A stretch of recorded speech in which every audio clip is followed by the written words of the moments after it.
Conditional statements are used to perform different actions based on conditions that you specify. Let's look at the different components of a conditional statement. There are several operators you can use to create a condition. The result of this operation will output a Boolean, true or false. A condition is usually comprised of two data values and an operator, sometimes wrapped in parentheses. They are most commonly found on if-else statements and loops. Here's some common comparison and equality operators you can use in your expressions. There's less than or equal to, greater than or equal to, equal, and not equal. There are also a few logical operators you can use to change statements to provide more specific conditions. The most common of these is the AND operator, double ampersand, which is placed between two conditions. It checks the condition before and the condition after, and if both are true, the full condition is met and will output true. Another good one is the OR operator, double pipe symbol, that is also placed between two conditions. If either condition is true, the statement outputs true. There's also a NOT operator, exclamation mark, that is placed before a condition. It basically inverts the condition that follows. If the condition is true, it causes the statement to output false, and vice versa. You can combine these statements using a series of parentheses to chain them together for more complex structures. An if statement is a conditional statement to check if the condition is true or false. It uses an operation to determine if the values are equal to or not equal to each other. Based on the outcome of the if operation, the statement will evaluate the if section's statements or skip it entirely. Here's a basic if statement.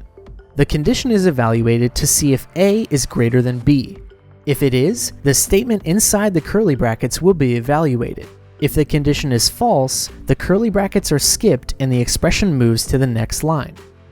An if-else statement is identical to an if statement, just with an added else clause to evaluate when the if condition is false.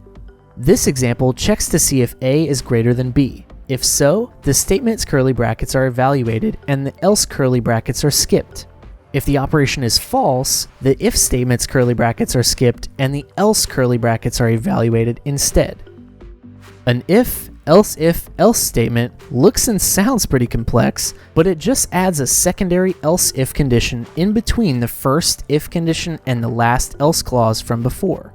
When the if condition fails, the else if condition is evaluated, and if it results in true, the curly brackets are evaluated and the final else clause is skipped.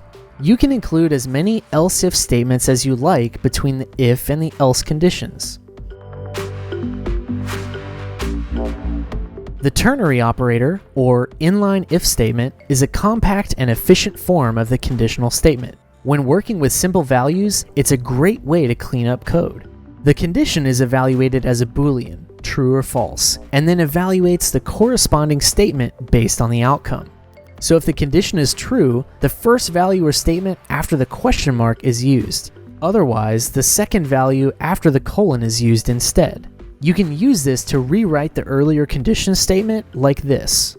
These two examples have identical output, only their formatting is different. If you're working with complex statements or trying to nest statements inside of each other, the ternary operator becomes hard to edit and understand. But for simple calculations and values, it can be the preferred, cleaner alternative to the if statement. We've arrived at the end of lesson 505. Formatting conditional statements to control an expression output. If you enjoy this expressions course, consider purchasing the paid content. It includes in-depth documentation, extra tutorial content, high-definition videos, and all the project files used in the training. Your purchase will help to create more free courses like this in the future.